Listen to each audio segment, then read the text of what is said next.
जिसमें अपन x की value को कितना ही चेंज कर ले उस पॉलिनोमियल की वैल्यू में कोई चेंज नहीं आएगी। समझ हमारी बात। जैसे अलग अलग प्रकार के पॉलिनोमियल मतलब अलजेब्रिक एक्सप्रेशन ही तो होते हैं, वैसे वेरिएबल की पावर होल नंबर होती है। जैसे इसको क्या बोलते हैं 3x + 5, ऐसा कोई पॉलिनोमियल लिखा है, इसको लीनियर पॉलिनोमियल बोलते हैं। इसमें डिग्री क्या होती है 1 होती है। इसमें मैं कहूँगा अगर x की वैल्यू 1 दूंगा ना तो आंसर आएगा 3 × 1 3 + 5, ऐसे करके आंसर क्या आएगा 8। 2 देंगे तो 11, 3 2 = 6 + 5, ऐसे 0 दे देंगे तो 5। अच्छा माइनस का 5/3 देंगे तो क्या होगा, देखिए ऐसे ही कुछ 3 × -5/3 + 5, तो आंसर क्या आ जाएगा 0, है ना। ऐसे अलग अलग x की वैल्यू पर अलग अलग वैल्यू दे रहा है ना, और कहीं पे ये 0 भी हो रहा है। जहाँ 0 हो जाता है वो वाली x की वैल्यू इस पॉलिनोमियल का 0 कहलाती है। पॉलिनोमियल का क्या कहलाती है 0।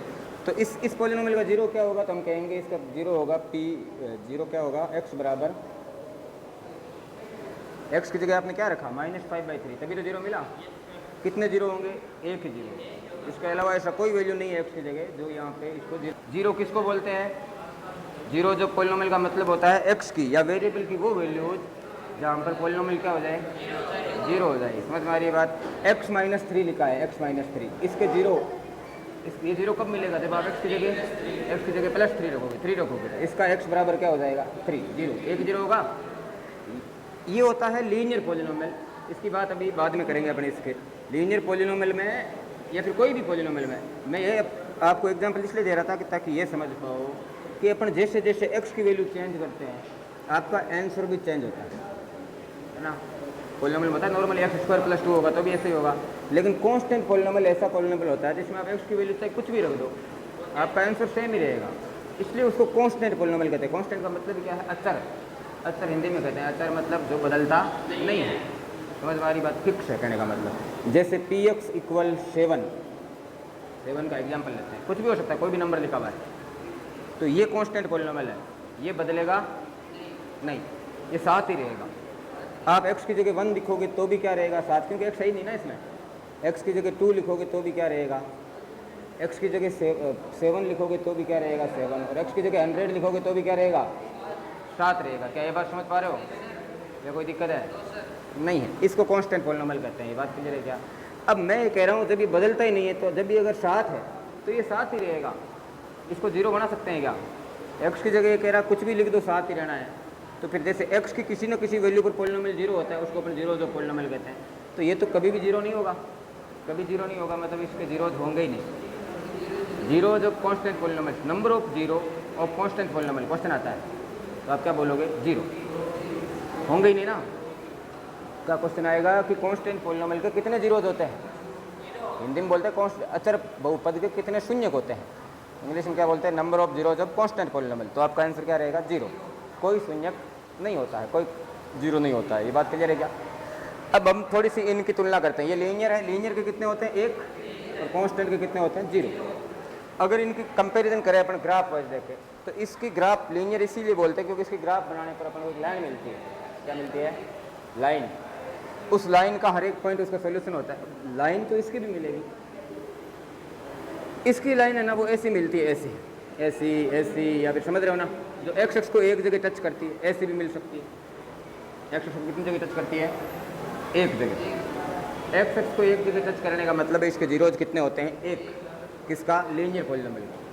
ये बात समझ रहे हो क्या। अभी अपन लीनियर इक्वेशन पढ़ेंगे तब और बताएंगे आपको ग्राफ का। मैं इसका बता देता हूँ, इसकी ग्राफ कैसे मिलती है कांस्टेंट पॉलिनोमियल। जैसे px = 7 लिखा हुआ है तो इसमें ये हम कहेंगे ये x है, ये y x है ना। मान लो या y की वैल्यू 1 2 3 4 5 6 7 है। px x की जब 0 ले रहे हैं तो अपना पॉलिनोमियल क्या आ रहा है 7, फिर x बढ़ाते हैं। x की जगह 1 ले लेंगे तो भी पॉलिनोमियल की वैल्यू क्या आएगी 7, 2 ले लेंगे तो भी क्या आएगी 7 7 मान लो यहाँ है 1 2 3 4 5 6 7, समझ रहे हो ना। ऐसे अलग अलग वैल्यू लेके, लेकिन ये 7 ही आएगी, ठीक है, ऐसी लाइन आएगी। ये बात समझ रहे हो क्या, ऐसी लाइन आएगी px = 7 की ग्राफ। अब ये है तो लाइन, लेकिन ये x x के पैरेलल है। कांस्टेंट पॉलिनोमियल की ग्राफ जो होती है वो x x के क्या आती है, पैरेलल लाइन। मतलब x x को एक जगह भी टच नहीं करेगी, मतलब इसके कितने जीरोज होंगे, कोई जीरो नहीं होगा। अभी बात की थी ना, कोई जीरो नहीं होगा। जितनी जगह x x को टच करता है ना पॉलिनोमियल का ग्राफ, उतने ही उसके जीरोज होते हैं। वही तो जीरो होंगे। एक्स को टच करने का मतलब है उसकी खुद की वैल्यू जीरो होगी, वहाँ पे उसकी वैल्यू क्या होगी, जीरो होगी। जैसे इसकी सुनाता हूँ मैं, x माइनस 3, इसकी ग्राफ बनाएंगे ना अपन अगर, तो x की जगह 1 रखेंगे ना, तब अपना आएगा माइनस का 2 ऐसे मान लो। चलो x की जगह 3 रखेंगे, मान लो यहाँ 3 है, तो y की वैल्यू मतलब पॉलिनोमियल की वैल्यू क्या आएगी, 3 माइनस 3 0, 3 तो 0 आएगी ना। 4 रखेंगे तो आएगी 1, 5 रखेंगे तो आएगी 2, ऐसे बढ़ती रहेगी। ऐसी लाइन आएगी, इसकी बात समझ रहे हो क्या, ऐसी तो लाइन आएगी। तो ये एक जगह टच करेगी, इसका मतलब लीनियर पॉलिनोमियल के एक, समझ में आ रही बात, एक जीरो हो जाए, इसका कोई भी जीरो नहीं होगा। जैसे px बराबर 9 लिखा है तो वो भी कांस्टेंट पॉलिनोमियल है, लेकिन उसकी लाइन यहाँ आ जाएगी। लाइन हो सकता है माइनस में लिखा है तो नीचे आ जाएगी, समझ में आ रही बात। लेकिन ये x को बिल्कुल भी नहीं छूएगी। कितने कांस्टेंट पॉलिनोमियल होते हैं, इन्फिनिटी होते हैं। कितने नंबर है अपने पास, जैसे ऐसा लिखा है px इक्वल 0.1, ये भी तो कांस्टेंट पॉलिनोमियल है। px इक्वल √2 लिखा है तो भी क्या है, कांस्टेंट पॉलिनोमियल है। कई बच्चे इसमें भ्रमित रहते हैं कि √2 कांस्टेंट नहीं, क्योंकि रूट लगा हुआ है। रूट लगा हुआ हम कब देखते हैं, वेरिएबल पे। अगर वेरिएबल पे रूट लगा हुआ होता है ना, वेरिएबल पे, तो हम कहते हैं वेरिएबल की पावर क्या है, होल नंबर नहीं है, इसलिए ये पॉलिनोमियल नहीं है। ये बात समझ रहे हो क्या। अभी तो ये पॉलिनोमियल होगा क्योंकि इसके साथ जो x है उसकी पावर कितनी है, 0 है, और 0 हमेशा होल नंबर होता है। ये बात समझ रहे हो। ये सारे कांस्टेंट पॉलिनोमियल है और इन सब की ग्राफ एक्स के क्या आएगी, पैरेलल आएगी। कोई भी एक्स को नहीं छुएगा, मतलब उसका कोई भी जीरो नहीं होगा। ये बात समझ पा रहे हो कांस्टेंट पॉलिनोमियल। अच्छा, एक स्पेशल कांस्टेंट पॉलिनोमियल है जिसका नाम है जीरो पॉलिनोमियल। देखो इसको थोड़ा सा समझना आप। ऐसा लिखा है आपके सामने px इक्वल 0, इसको देखना, px इक्वल 0 लिखा है। अब आपको बताना है ये कांस्टेंट पॉलिनोमियल है या नहीं है। क्यों नहीं है, हाँ,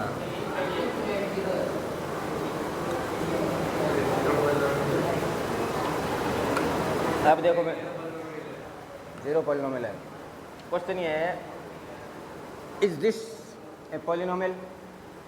आपका आंसर क्या होगा, यस, पॉलिनोमियल तो है। Is this a constant polynomial, no. हाँ, यहाँ पे आप गलत हो जाओगे बेटा, ये भी एक कांस्टेंट पॉलिनोमियल है। वापस से सुनो, मैंने अभी कांस्टेंट पॉलिनोमियल की जो मैंने डेफिनेशन बताई उसको समझो, खाली डिग्री पे ही मत चटके रहो। कांस्टेंट पॉलिनोमियल वो होता है जिसमें आप x की कुछ भी वैल्यू रखो, उसकी वैल्यू बदलती नहीं है।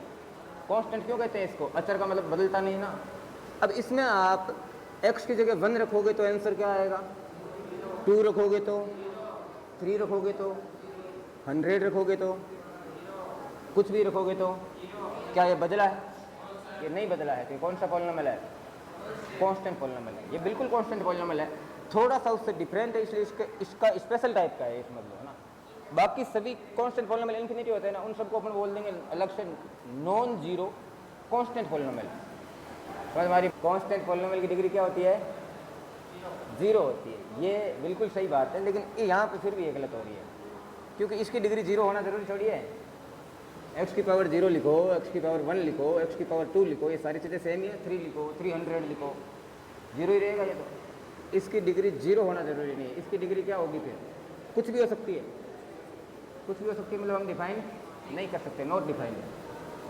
इसकी डिग्री क्या है, नॉट डिफाइंड है। तो ये भी कांस्टेंट पॉलिनोमियल, लेकिन इसकी डिग्री 0 नहीं है। अब मैं अगर ऐसे लिखता हूँ ना, सही देखा जाए तो degree of A constant polynomial, degree of A constant polynomial is, ये आपके एग्जाम में क्वेश्चन आता है, मतलब है ना, इज ऑलवेज 0, और आपको पूछे is this statement is true और फॉल्स। ये जो स्टेटमेंट में लिखा है ये सही है या गलत है।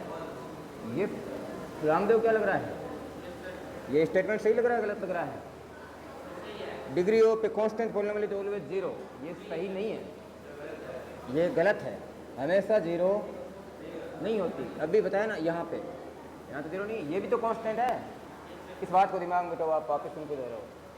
ये जो लिखा है ना, ये भी कांस्टेंट पॉलिनोमियल का ही हिस्सा है, अलग नहीं है ये, बस अलग डिग्री के अकॉर्डिंग है, लेकिन नाम इसका भी कांस्टेंट पॉलिनोमियल है। क्योंकि कांस्टेंट पॉलिनोमियल उसकी पहचान क्या होती है कांस्टेंट पॉलिनोमियल की, कि आप उसमें x की जगह कुछ भी रखो, वैल्यू चेंज नहीं होगी। जैसे 7 था तो हर जगह 7 ही था ना, तो ये भी 0 है तो हर जगह क्या है, मतलब ये कांस्टेंट पॉलिनोमियल है। लेकिन इसकी डिग्री 0 नहीं है, इसकी डिग्री 0, इसकी डिग्री नॉट डिफाइंड है ना। ये और भी अलग है, और भी कई मामलों में अलग है, लेकिन इसको कांस्टेंट पॉलिनोमियल का ही हिस्सा मानेंगे।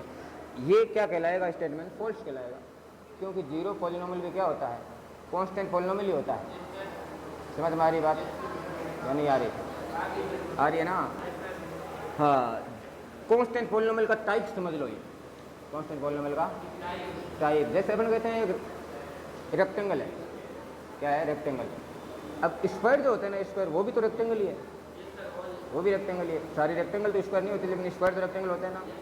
वैसे ही ये जो जीरो पॉलिनोमियल है ना, ये भी कांस्टेंट पॉलिनोमियल है। ये भी क्या है? तो कांस्टेंट पॉलिनोमियल के दो टाइप समझ लेते हैं अपन, नाम दे देते हैं दो टाइप का। एक होता है जीरो पॉलिनोमियल और एक आता है नॉन जीरो कांस्टेंट।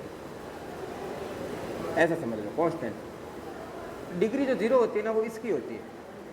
इसकी डिग्री क्या होती है? नॉन जीरो कांस्टेंट पॉलिनोमियल की। और जीरो पॉलिनोमियल की डिग्री क्या होती है?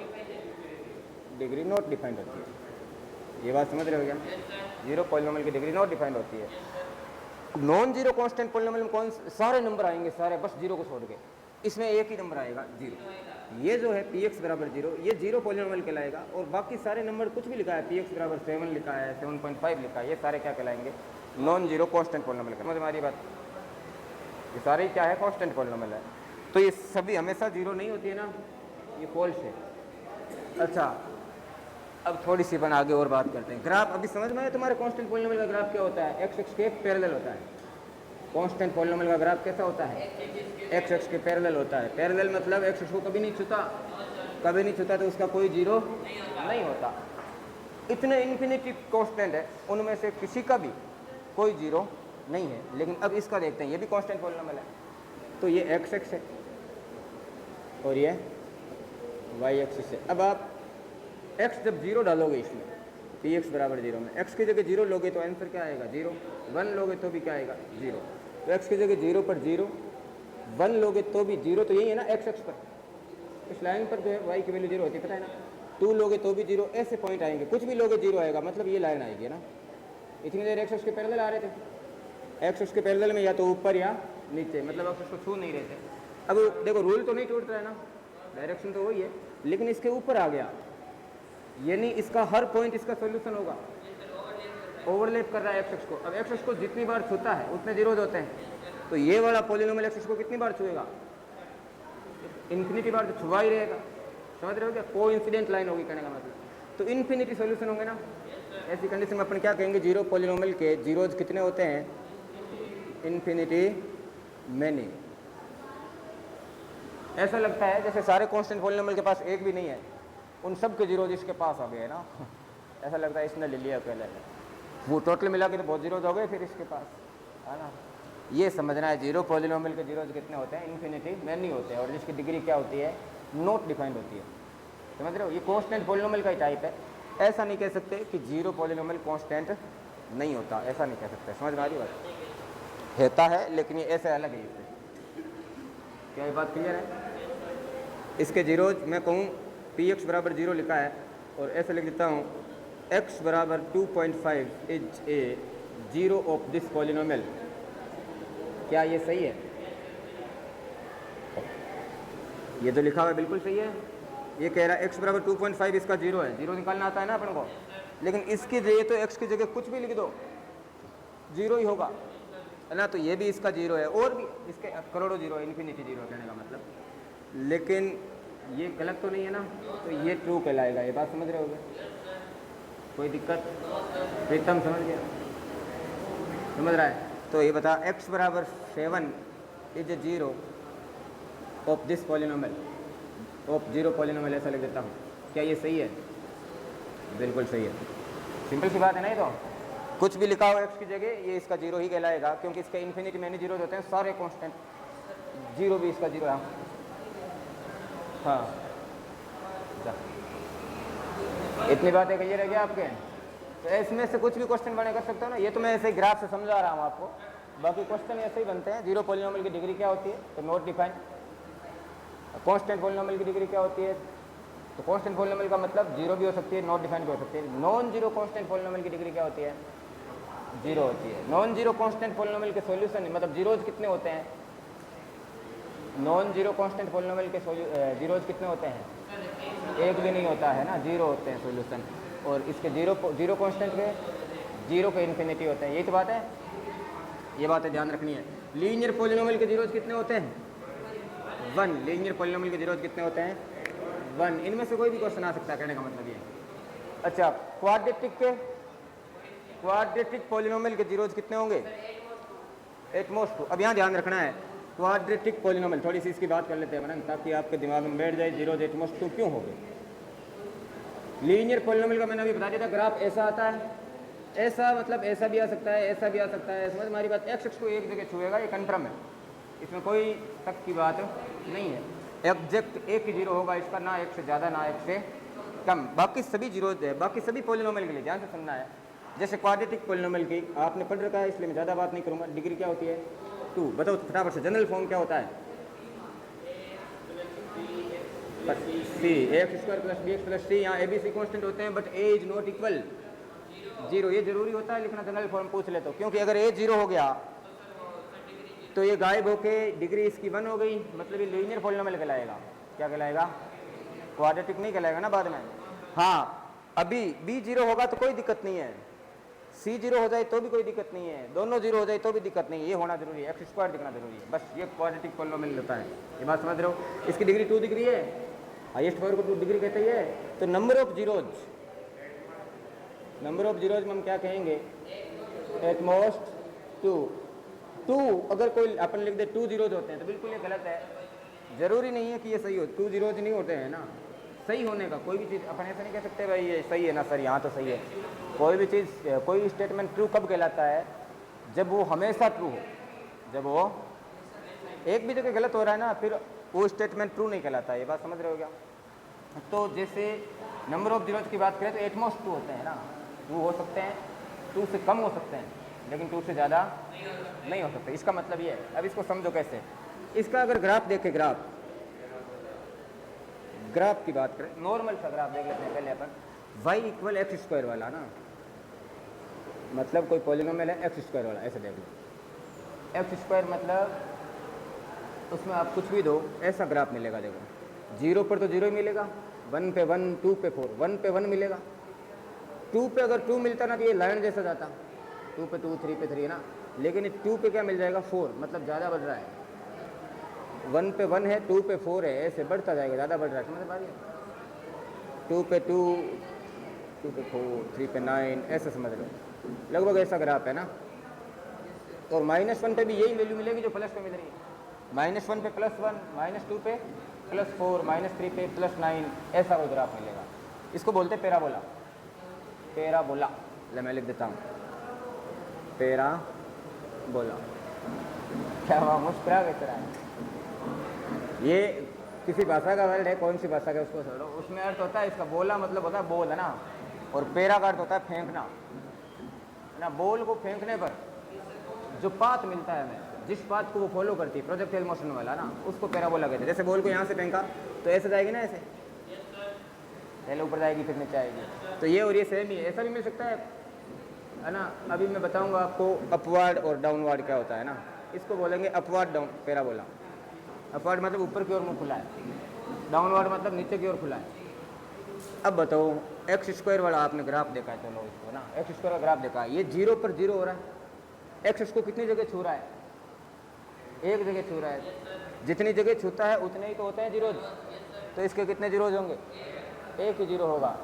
कौन होगा वो? 0, क्योंकि 0 पर ही तो 0 मिल रहा है, और तो कहीं नहीं मिल रहा है। तो इसका एक ही 0 है, वो क्या है? 0। समझ में आ रही बात? ऐसे और भी हो सकते हैं। अब इसलिए मैंने कहा एटमोस्ट 2, यानी 2 से ज़्यादा नहीं होंगे। ऐसा भी हो सकता है। चलो एक और अपन देखते हैं, आप सोच के देखो। इसका ग्राफ ऐसा भी हो सकता है, देखो मैं सारे बता देता हूँ, और भी अलग अलग प्रकार के होंगे। तो ऐसा हो सकता है, ऐसा भी हो सकता है, बिल्कुल हो सकता है। अभी बताऊंगा मैं ऐसा कब होगा। यहाँ पे 2 जीरोज है, यहाँ पे कोई 0, और यहाँ पे 1 0 है। समझ हमारी बात? जरूरी नहीं यही छुए, ऐसा भी तो हो सकता है ग्राफ, जरूरी नहीं है ऐसा हो। ऐसा भी हो सकता है नीचे की तरफ मुँह खुला हो, जब एक्स स्क्वायर माइनस का हो ऐसा होता है। इसकी बातें हम और कभी करेंगे। अभी आप फिलहाल में इतना जान लो कि क्वाड्रेटिक पैराबोला जो होता है उसके जीरोज या तो 1 होगा, या 2, या 0। समझ में आ रही बात? इसके अलावा नहीं होगा। तो अपन जब फोर्थ चैप्टर पढ़ेंगे तब और पढ़ेंगे बी स्क्वायर माइनस 4ac पे डिपेंड करता है कि भाई नो रियल रूट, थोड़ा थोड़ा पढ़ा है ना। नो रियल रूट का मतलब एक भी रूट नहीं होगा, या एक होगा रियल एंड इक्वल का मतलब, या फिर अलग अलग दो होंगे। तो वो इसी से पता लगना है आपको। अभी आप ये देखो कि एक्स स्क्वायर प्लस 4 ऐसा लिखा है आपके सामने, ऐसा कोई पॉलिनोमियल है एक्स स्क्वायर प्लस 4। अब इसमें आप कुछ भी रख दो एक्स की जगह, -2 रखने पे क्या आएगा 8 आएगा ना, +2 रखने पे भी 8 ही आएगा। कुछ भी रख दो, जीरो नहीं आ सकता ना, यानी इसका कोई जीरो नहीं होगा। आप एक्स की जगह कुछ भी रख के देख लेना, कभी आंसर में जीरो नहीं आएगा। मतलब हम कहेंगे इसका कोई भी जीरो नहीं है।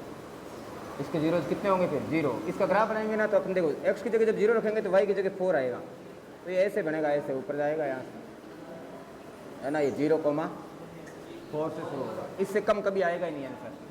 भाई 4 है कम से कम, अब 4 से कम लाने के लिए कुछ माइनस करना पड़ेगा, 4 से माइनस करना पड़ेगा, और माइनस का आंसर यहाँ से आ ही नहीं सकता, हमें पता है। किसी का भी स्क्वायर होगा प्लस ही आएगा, तो आंसर 4 से बड़ा ही आएगा। तो ये ऊपर की तरफ जा रहा है, मतलब एक्स इसको कभी नहीं छुएगा, मतलब इसका कोई भी रियल जीरो नहीं होगा। ये बात समझ रहे हो क्या। तो जीरो भी हो सकते हैं, ये कुछ बातें ध्यान रखनी। ऐसे क्वेश्चन आते हैं भाई। अब मैं थोड़ी सी 2-3 बातें और बता देता हूँ आपको।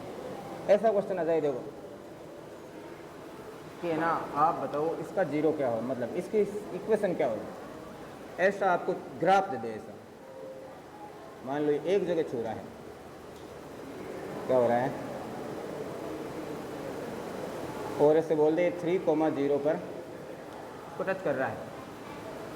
ax square plus B x plus C की सी का ग्राफ है, ये एक्स एक्सिस है, वाई एक्सिस है। आपको बोले ए की वैल्यू बताओ, बी की भी बताओ और सी की भी, या अल्फा प्लस बीटा बताओ। अल्फा बीटा नहीं आता है।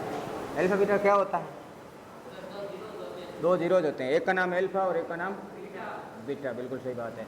तो यहाँ पे इसके कितने जीरोज है, इस ग्राफ में आपको क्या दिख रहा है, कितने जीरो है, एक ही जीरो है ना। तो अल्फा भी कितना है 3 और बीटा भी कितना है 3, यही तो कहेंगे अपन, 0 से 2 मानने हैं। तो अब इन दोनों को जोड़ेंगे अल्फा और बीटा को, तो कितना आएगा 6, और अल्फा और बीटा का मल्टीप्लाई करेंगे तो 9 आएगा ना। अब इससे अगर अपन वो बनाना चाहे इक्वेशन या पॉलिनोमियल बनाना चाहिए, तो आपने पढ़ा है x square minus alpha plus beta x plus alpha beta, ये तो होता है। तो यहाँ इसकी जगह क्या आ जाएगा 6 और इसकी जगह क्या आ जाएगा 9। तो ये इसकी क्या मिल गई, मिल गया ग्राफ से, ऐसे मिल रहा है। समझ में आ रही बात। अब आपको पूछे ए कितना है तो 1, बी कितना है -6, सी कितना है 9। समझ पा रहे हो क्या बात। हाँ, तो ये बात है। और एक बात और सुनो, कर लो नोट कर रहे हो क्या।